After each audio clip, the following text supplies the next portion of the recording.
Да, в Америку, ну, конечно, прямиком в Америку мы не полетим, санкции нам не позволят. Но с другой стороны, да, вот на этой Якутии, ну это же, извини меня, всю зарплату надо выложить в один конец.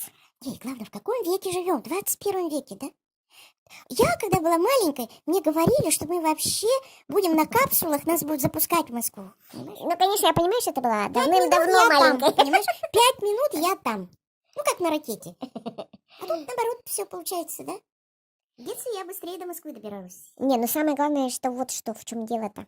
Мы же внутри республики своей нормально летать не можем. Все дороже и дороже. Ну это я знаю, да, до северов там, прям как там до Африки вообще. Мы вообще все время должны в своем Якутске кукутске крутиться вокруг своего этого пятачка и дальше носу не казать.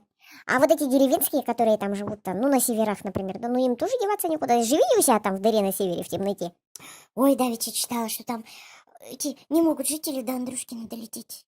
Школьный учебный год вот уже на носу, а они чуть ли не там 10 дней сидят в Среднеколымске. А самое главное, это денег-то у них. Совсем кот наплакал, там у них зарплата 12 тысяч.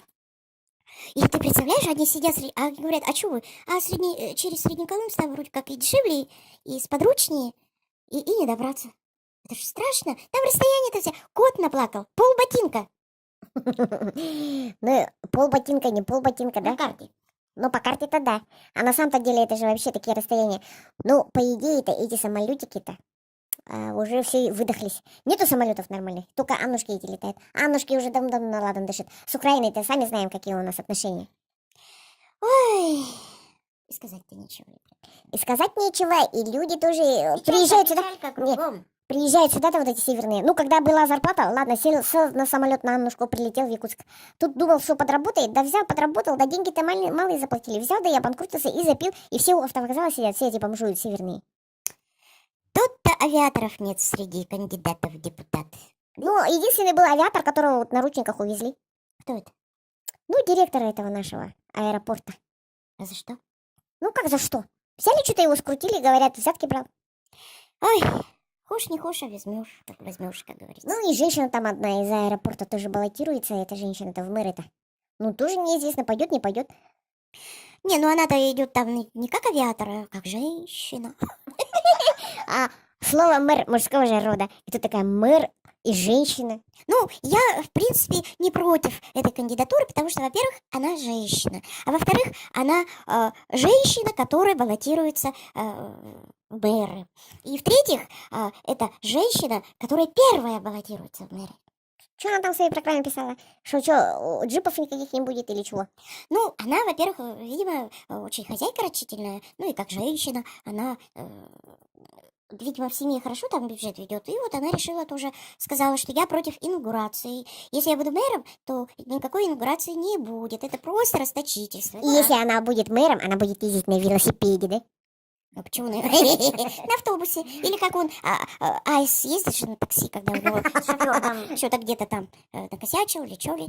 Нет, кстати же его сняли в кино. Ну вот я и говорю, я смотрела фрагмент фильма тут давеча, показали фильм «Я люблю тебя, Якутск», и там такой фрагментик, такой милый, там Львов играет таксиста, такого интеллигентного, а сзади сидит Арсений Николаев, и он так скромненько спрашивает: интеллигент, извините, а это вы, да? Тот говорит: да, я. Не, он так торопливо сказал: да, это я. А недавно видела, да, ролик-то такой, дескать, мультяшный, дескать, вот, китайцы столько-то, там какого-то, сколько-то, а вот якут только один, и он только Айс. Надо его беречь. А знаешь, смысл-то философский в чем? Беречь якута в себе, понимаешь?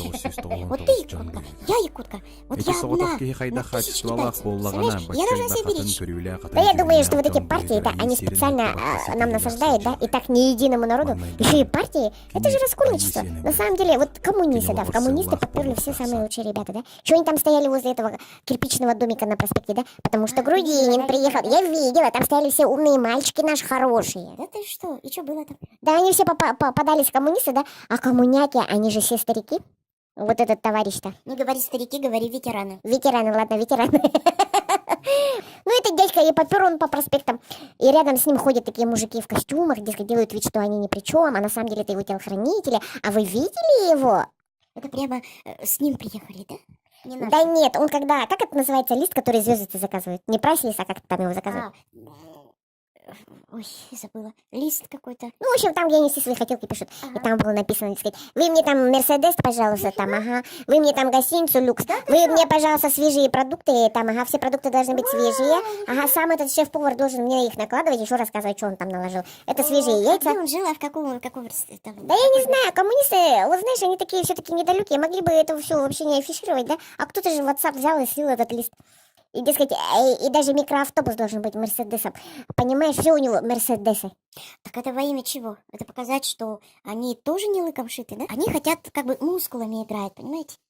Мускулами. Мы тоже сильные, у нас тоже бабло есть. Понимаете, мы не хуже путинской власти. Мы тоже, как говорится, один на один. Как говорится, поединок у нас будет на равных.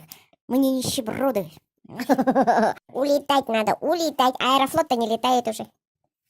С Кондрашкиным.